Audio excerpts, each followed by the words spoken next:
ನಮಸ್ಕಾರ ಸ್ನೇಹಿತರೆ, ನಮ್ಮ ಚಾನೆಲ್ ಕನ್ನಡ ಎಲಿಟಿಗೆ ನಿಮ್ಮೆಲ್ಲರಿಗೂ ಹಾರ್ದಿಕ ಸ್ವಾಗತ. ಕರ್ನಾಟಕದ ಅತ್ಯಂತ ಪವಿತ್ರ ಸ್ಥಳಗಳಲ್ಲಿ ಒಂದಾದ ಧರ್ಮಸ್ಥಳ ಟೆಂಪಲ್ ಬಗ್ಗೆ ಹಲವರಿಗೆ ಗೊತ್ತಿಲ್ಲದ ಕೆಲವು ಅಚ್ಚರಿಯ ರಹಸ್ಯಗಳಿವೆ. ಈ ದೇವಸ್ಥಾನದಲ್ಲಿ ಧರ್ಮ, ನಂಬಿಕೆ ಮತ್ತು ಇತಿಹಾಸಕ್ಕೆ ಸಂಬಂಧಿಸಿದ ಅನೇಕ ವಿಚಿತ್ರ ಸಂಗತಿಗಳು ಅಡಗಿವೆ. ಹಾಗಾದರೆ ಇಂದು ನಾವು ಧರ್ಮಸ್ಥಳದ 5 ಅಚ್ಚರಿಯ ರಹಸ್ಯಗಳನ್ನು ತಿಳಿದುಕೊಳ್ಳೋಣ.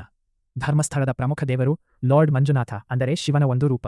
ಆದರೆ ಈ ದೇವಸ್ಥಾನವನ್ನು ಹಲವು ಶತಮಾನಗಳಿಂದ ಹೆಗ್ಗಡೆ ಕುಟುಂಬ ಎಂಬ ಜೈನ್ ಕುಟುಂಬವೇ ನಿರ್ವಹಿಸುತ್ತಿದೆ. ಇದು ಹಿಂದೂ ಮತ್ತು ಜೈನ್ ಸಂಸ್ಕೃತಿಗಳ ಅಪರೂಪದ ಸಂಯೋಜನೆ ಎಂದು ಹೇಳಲಾಗುತ್ತದೆ.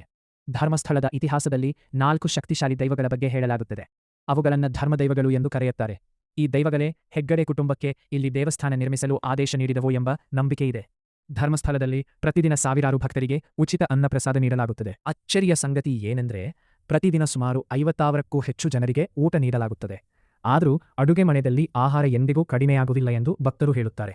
ಹಳೆಯ ಕಾಲದಲ್ಲಿ ಜನರು ತಮ್ಮ ಸಮಸ್ಯೆಗಳು ಮತ್ತು ವಿವಾದಗಳನ್ನು ಪರಿಹರಿಸಲು ಧರ್ಮಸ್ಥಳಕ್ಕೆ ಬರುತ್ತಿದ್ದರು.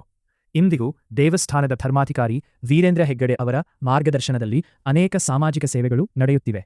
ಧರ್ಮಸ್ಥಳ ದೇವಾಲಯಕ್ಕೆ ಪ್ರತಿ ವರ್ಷ ಲಕ್ಷಾಂತರ ಭಕ್ತರಿಂದ ದೊಡ್ಡ ಪ್ರಮಾಣದ ಕಾಣಿಕೆಗಳು ಬರುತ್ತವೆ. ಕೆಲವರು ದೇವಾಲಯದಲ್ಲಿ ಪ್ರಾಚೀನ ಆಭರಣಗಳು ಮತ್ತು ಅಮೂಲ್ಯ ವಸ್ತುಗಳ ಖಜಾನೆ ಇದೆ ಎಂದು ಹೇಳುತ್ತಾರೆ. ಆದರೆ ಅದರ ಸಂಪೂರ್ಣ ಮಾಹಿತಿ ಸಾರ್ವಜನಿಕವಾಗಿ ಬಹಿರಂಗಪಡಿಸಲಾಗುವುದಿಲ್ಲ. ಇದಾಗಿತ್ತು ಧರ್ಮಸ್ಥಳದ ಕೆಲವು ಅಚ್ಚರಿಯ ಮತ್ತು ಅಡಗಿದ ರಹಸ್ಯಗಳು.